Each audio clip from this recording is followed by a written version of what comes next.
சரிங்க அத்தை. நான் நாளைக்கு காலையிலேயே இந்த வீட்டை விட்டு போயிருவேன்.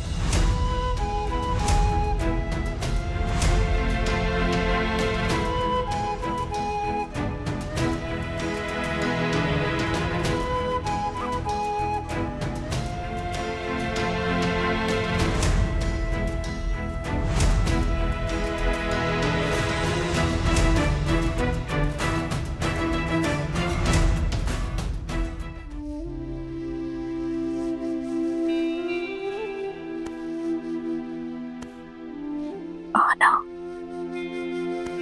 சரி, மேலே எழுந்துரு. உனக்கு ஏன் இவ்வளவு வருத்தம்? இவளை பார்த்து பாவமா இருக்கா? பிசியத்து ஒரு ராத்திரி விஷயம் தானே, நாளைக்கு போயிருவா தானே. இப்போ தப்பு பண்ணினா தண்டனை கிடைக்கத்தான் செய்யும். போலாம் டாக்குர் அண்ணி, நீங்களும் வாங்க. நீ நல்லா இருக்கல்ல?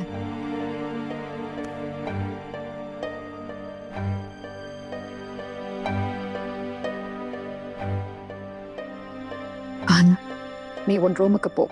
நான் எல்லாருக்கும் சாப்பாடு போட்டுட்டு உனக்கு தனியா உன் ரூமுக்கு எடுத்துட்டு வர்றேன். போ. ஆனா உங்க எல்லாருக்கும் பதிலா உன்கிட்ட கை கூப்பி மன்னிப்பு கேட்கிறேன். உன்னால முடிஞ்சா மன்னிச்சிரு. ஆனா இதுல உன் தப்பு எதுவும் இல்லைன்னு எனக்கு தெரியும். நீ வெளியே போறதை தடுக்க நான் முடிஞ்ச அளவுக்கு முயற்சி செஞ்சேன். ஆனா கடைசியில நான் தோத்துட்டேன். I'm sorry.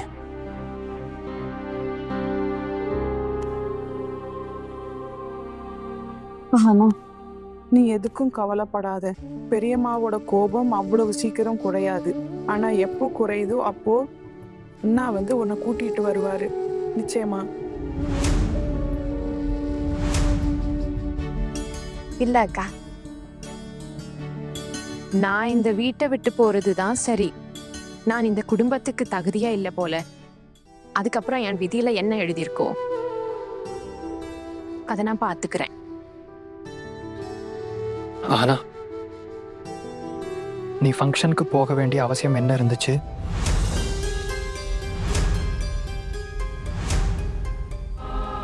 தப்பு நடந்துருச்சு. நீங்க யாருக்கும் தெரியாம போனீங்கன்னா தெரியாமே இருந்திருக்கணும் இல்லையா? எல்லாரும் முன்னாடியும் ஸ்டேஜுக்கு ஏன் வந்தீங்க? அதுவும் என்னோட தப்பு தான். இந்த எல்லா விஷயங்களையும் நீங்க திட்டமிட்டே பண்ணியிருந்தா அதை தவறுன்னு சொல்ல முடியாது.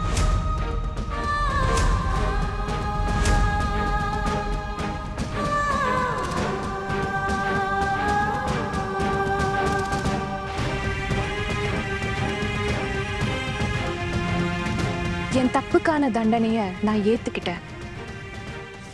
அப்படின்னா இப்போ ஏன் இதெல்லாம் பேசுறீங்க? உங்க வாழ்க்கையில எனக்கு அப்புறம் யார் வந்தாலும் அவங்க என்ன மாதிரி எந்த ஒரு தப்பும் செய்யக்கூடாதுன்னு நம்புறேன்.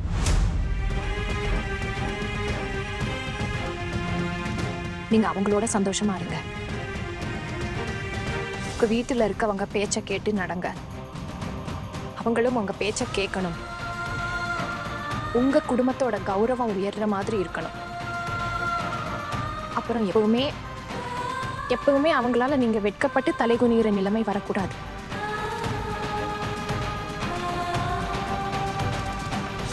நான் உலகத்தோட எந்த மூலையில இருந்தாலும் நீங்க சந்தோஷமா இருக்கணும்னு தான் எப்போதும் நினைப்பேன்.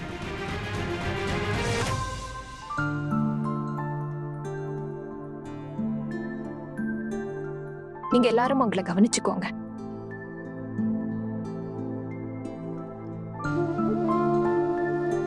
ஆனா எதுக்கு இப்படி தேவையில்லாத பேச்சு பேசுறேன்?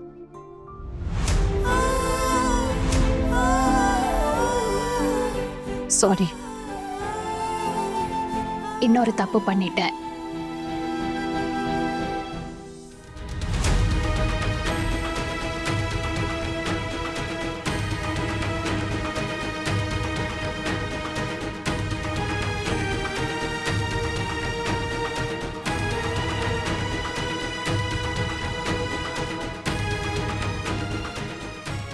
குடுந்தனாரே, ஆனாவ இப்படியே போக விடுவீங்களா? அவளை தடுக்க மாட்டீங்களா? நான் என்ன பண்ண முடியும் அண்ணி? என் கையில எதுவும் இல்லை.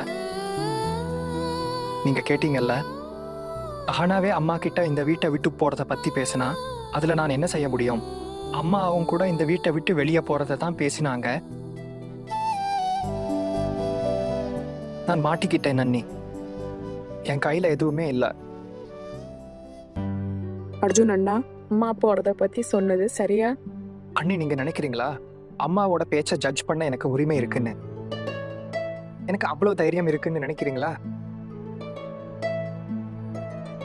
உங்களால உங்க மனைவியை மட்டும்தான் ஜட்ஜ் பண்ண முடியும் இல்லையா கொழுந்தனாரே? நான் சொல்ல வர்றது உங்களுக்கு அப்படி தோணலையா? நீங்க எல்லாத்தையும் நல்லா யோசிச்சு பார்க்கணும்.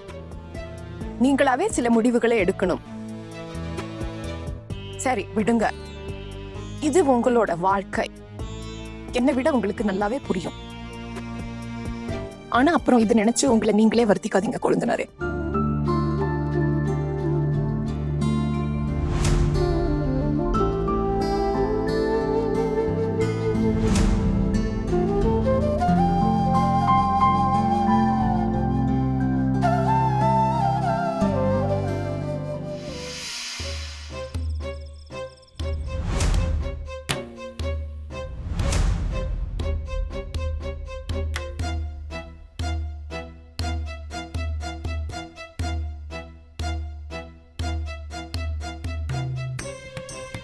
அம்மா, உங்க உடம்பு நல்லா தானே இருக்கு?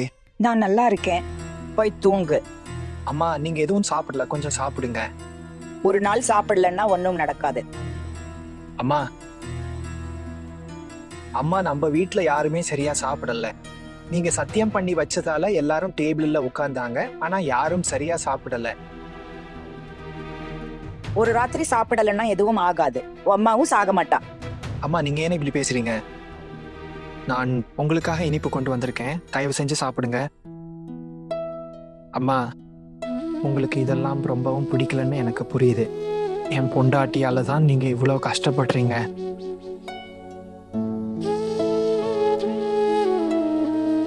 தயவு செஞ்சு இதை சாப்பிடுங்க. உன் பொண்டாட்டியா? இப்போ நீ உன் பொண்டாட்டிக்காக பேசுறியா? அதுக்குத்தான் இனிப்போட வந்திருக்கியா? இல்லம்மா, நீங்க தப்பா புரிஞ்சுக்கிறீங்க. நான் என்ன சொல்ல வந்தேன்னா, இது வரைக்கும் அண்ணிங்க யாரும் உங்களை கஷ்டப்படுத்தல இல்லையா? சரி சரி, என்ன தொந்தரவு பண்ணாத, தனியா விடு.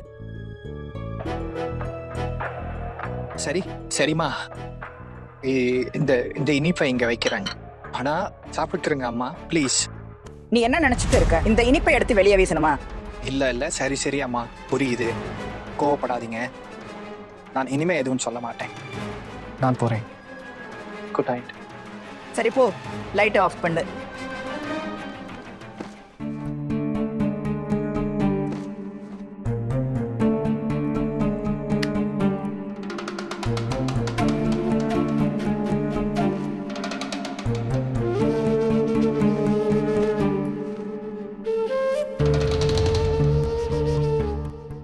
எனக்கும் உனக்கும் இடையில ஏன் இவ்வளவு தூரம் வந்துருச்சு? ஆனா நீ இப்போ என்ன பண்ணிட்டு இருப்பியோ? நீ நல்லா இருக்கல்ல ஆனா?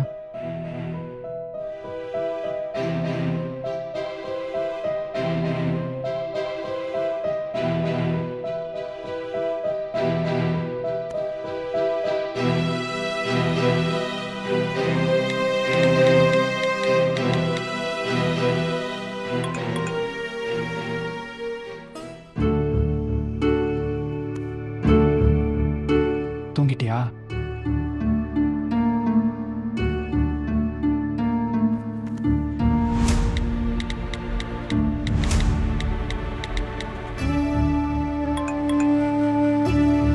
என் மேல கோவப்பட்டு பயனில்லை. நான் என்ன செய்ய முடியும்? I am helpless.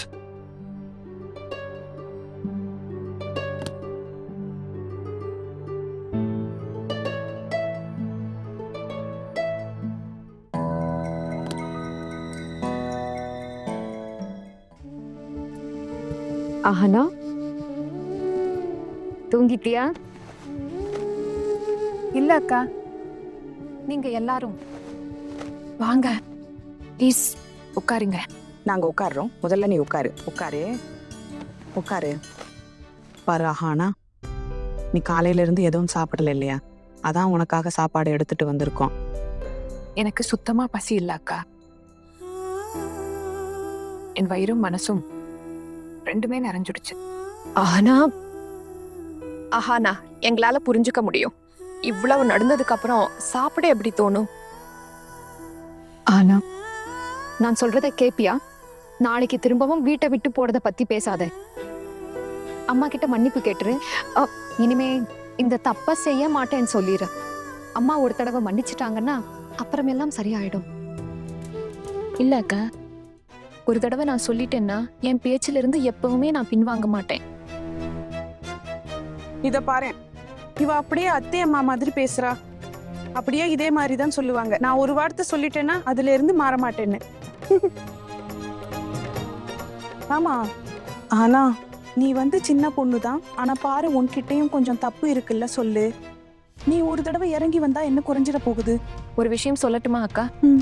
நான் எல்லாரும் முன்னாடியும் தப்பு என்னோடதுன்னு ஏத்துக்க வேண்டி இருந்தாலும் நான் எந்த தப்புமே செய்யலன்னு என்னோட மனசாட்சிக்கு நல்லா தெரியும். போதும் போதும், இப்ப வாய மூடு. இப்போ எதுக்கு பயப்படணும் அக்கா? நாளைக்குத்தான் நான் இந்த வீட்டை விட்டு போக போறேனே.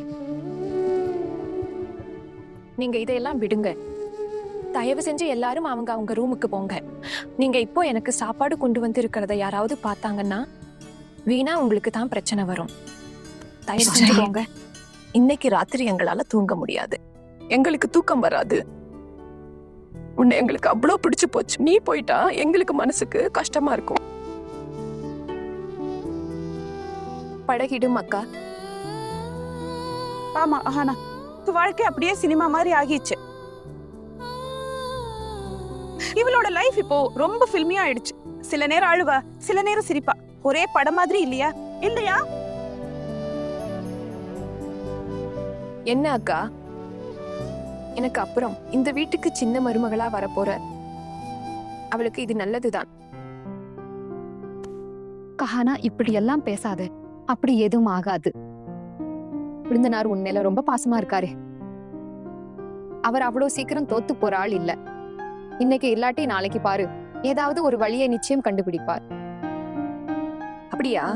ஆமா, பாரு, கொழுந்தனாரோட கை இப்போ கட்டப்பட்டிருக்கு. அம்மா அந்த வீட்டை விட்டு போற பேச்சை எடுத்துட்டாங்க. பாவம், அவரால் எதுவும் சொல்ல முடியல. அவரு இன்னைக்கு சரியா சாப்பிடவே இல்லை. அது அம்மாவால தானே அக்கா. அம்மா சாப்பிடலன்னா அவர் எப்படி சாப்பிட முடியும்? ஆஹானா, அம்மாவால மட்டும் இல்ல. நீ அவரை தப்பா புரிஞ்சுக்காத, சரியா? நான் இப்போ எது சரி எது தப்புன்னு புரிஞ்சுட்டு என்ன பண்ண போறேன்? நான் என்ன நினைக்கிறேன்னா, என்னால இந்த குடும்பம் எவ்வளவு அவமானப்பட வேண்டியிருந்ததோ, எவ்வளவு அவமானம் தாங்கணுமானது, எவ்வளவு கஷ்டப்படணுமானது, அவ்வளவுதான் நான் சொல்ல வேண்டியது சொல்லிட்டேன்.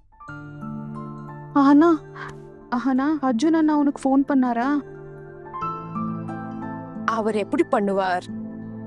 வீட்டுல எல்லாரும் வேவு பார்க்கிற வேலையில இருக்காங்க இல்லையா? இப்ப பெரியம்மாவும் அந்த அறையில தான் இருக்காங்க. அதான் அவரால பண்ண முடியல போல. அப்புறம் மகானா பெரிய மாமாவும் சொல்லிட்டு இருந்தாரு, அன்னைக்கு நீ கிளம்பும் போது ஏதாவது செய்ய முடிஞ்சா பாப்போம். இல்லாட்டி கொஞ்ச நாள்ல அத்தையோட கோபம் குறைஞ்சிடும்ல. பிறகு உன்னை திரும்ப வீட்டுக்கு கூப்பிட்டு வருவாங்க. என்னாச்சு ஆஹானா? அட, நீ ஏன் சிரிக்கிற? அக்கா, நான் மறுபடியும் இங்க வந்துருவேன்னு நீங்க எப்படி நினைக்கிறீங்க அக்கா? யாராவது என்ன கூப்பிட வந்தா மட்டும் நான் என்ன திரும்ப வந்துடுவேனா? நானும் ஒரு மனுஷிதான் அக்கா. எனக்கு இன்னும் சுயமரியாதை கிடையாதா? சுயமரியாதையா? பொம்பளைங்களுக்கு எது சுயமரியாதை? அதுவும் புகுந்த வீட்டுல. அக்கா, நானும் உங்களை போலவே நினைச்சிருந்தா ஒருவேளை இவ்வளவு பிரச்சனைகளை பார்க்க வேண்டிய நிலைமை இருந்திருக்காது. ஆனா நான் என்ன பண்றது? என்னோட சுயமரியாதையை என்னால கண்டிப்பா பலி கொடுக்க முடியாது. என்கிட்ட இருக்கிற ஒரே விஷயம் இதுதான் அக்கா. ஆஹானா, உன்னோட போன் அடிக்குது. இந்த நேரத்துல உனக்கு யார் மெசேஜ் பண்றது? அக்கா, நான் இந்த வீட்டுக்கு லாயக்கே இல்லைன்னாலும் ஆனா என்னோட நடத்தையில எந்த கரையும் இல்லை. நீ இவங்களோட பேச்ச விடு. இவங்க என்னமோ பேசிக்கிட்டே இருப்பாங்க, தலையில ஏதாவது இருக்கு. சாரி, நான் அந்த அர்த்தத்துல எதுவுமே சொல்ல வரல, சத்தியமா இல்ல.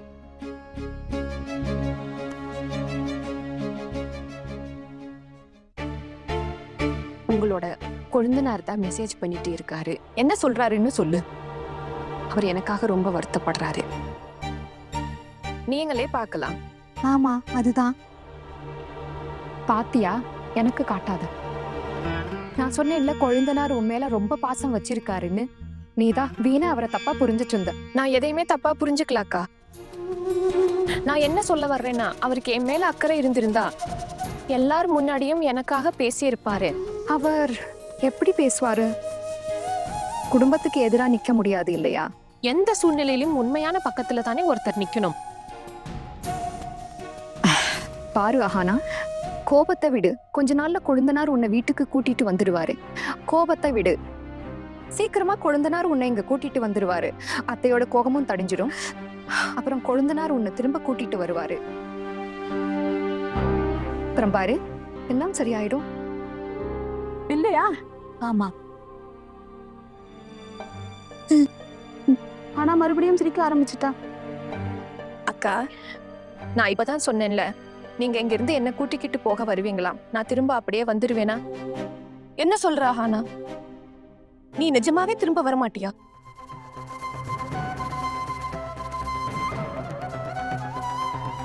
நான் வெளியில இருந்து வந்த பொண்ணு தானேக்கா. இந்த வீடு என்னோட சொந்த வீடு இல்லையே. நான் வந்துதான் ஆகணும்னு அவசியம் இல்லை. எப்படியோ நல்லதுதான் நடந்திருக்கு. எங்க அம்மா எனக்கு கல்யாணம் ஆகணும்னு நினைச்சாங்க. அவங்க ஆசையும் நிறைவேறிடுச்சு. இப்போ திரும்ப போய் அம்மாவை அங்கிருந்து கூட்டிட்டு போயிருவேன். நான் BA எக்ஸாம் எழுதுவேன். அப்புறம் வேலை தேட ட்ரை பண்ணுவேன். முழு முயற்சி பண்ணுவேன், சொந்த காலில் நிக்கிற அளவுக்கு. கடவுளே கடவுளே, நீ ரொம்ப பெரிய பிளான் எல்லாம் போட்டு வச்சிருக்க போல. இவ்வளோ பிளானோட இருக்கியா? பிளான் பண்ணித்தான் ஆகணும் அக்கா. நாளையில இருந்து நானும் எங்க அம்மாவும் தெருவில் சுத்த வேண்டிய நிலைமை வரும் போல.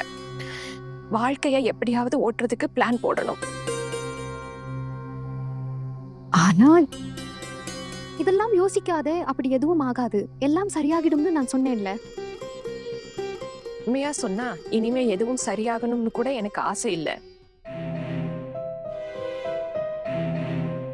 என்னோட செல்ஃப் ரெஸ்பெக்டை விட்டுட்டு என்னால இந்த குடும்பத்துல வாழ முடியாது. இந்த வீட்டுல என்னால எப்பவும் அட்ஜஸ்ட் பண்ணிக்க முடியாது. நான் அவங்க கட்டுப்பாட்டுக்குள்ள வரமாட்டேன்னு அத்தையும் இப்ப புரிஞ்சுக்கிட்டாங்க. சரி சரி, புரியுது. இதெல்லாம் விட்டுடு. பாரு, சாப்பாடு ஆறுது. வா, கொஞ்சம் சாப்பிடு. வா வா, கொஞ்சம் சாப்பிடு. அக்காலா, தயவு செஞ்சு என்ன மன்னிச்சிடுங்க ப்ளீஸ். ஆனா எனக்கு கொஞ்சமும் பசிக்கல உண்மையாவே.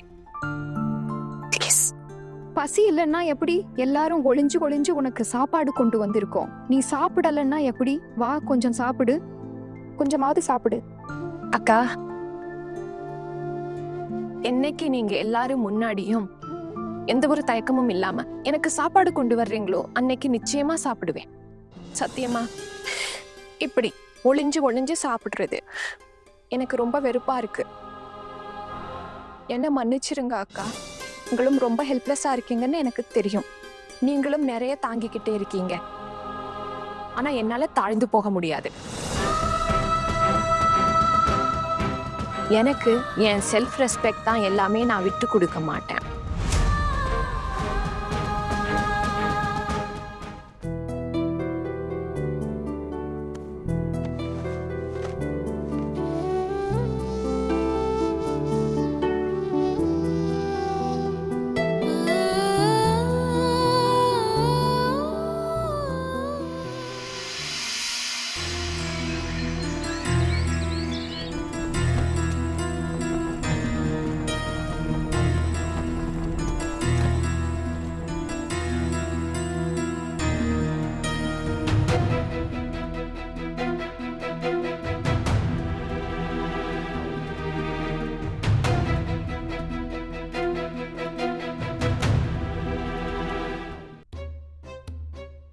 அத்தை, நான் ரெடி.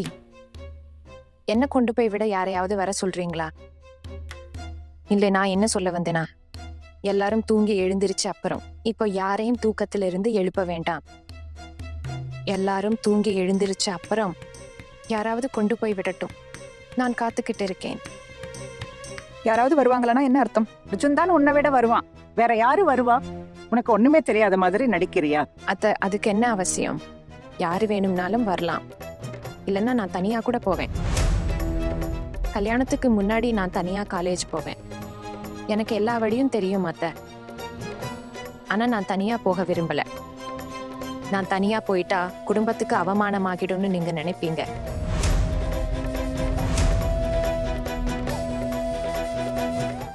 ஒருவேளை நேத்து என்னால உங்க குடும்பத்துக்கு ரொம்ப அவமானம் வந்திருக்கும்னு நீங்க நினைக்கலாம். ஆனா அத்தை, ஒரு விஷயம் சொல்லவா? உண்மையா சொன்னா நான் வீட்டுல இருக்கிறவங்க தலை குனியிற மாதிரி எந்த தப்பும் செய்யல. அப்படி எதையும் நான் பண்ணல. நான் என் பக்கம் சரியா இருந்தேன்னு எனக்கு தெரியும். இன்னைக்கு போறதால சொல்லிட்டு போகலாம்னு நினைச்சேன். வா, சரி சரி, பெரிய பெரிய டயலாக் பேசு. இனிமே இப்படி பெரிய பேச்செல்லாம் நீங்க பேச வேண்டாம் அத்தை. உங்க தலையிலிருந்து இந்த சுமை இறங்கிடும். பிறந்த வீட்டுக்கு போய் என்ன பண்ண போற? எந்த பொண்ணு இப்போ உங்க வீட்டை விட்டு போறாளோ அது பத்தி யோசிச்சு உங்களுக்கு என்ன கிடைக்க போகுது அத்தை? நீங்க உங்க மகனுக்கு திரும்ப கல்யாணம் பண்ணுவீங்கல்ல, அப்போ உங்களுக்கு என் சிக்னேச்சர் தேவைப்படும் அத்தை. பேப்பர்ஸ் அனுப்பி வைங்க, நான் கையெழுத்து போட்டு தர்றேன்.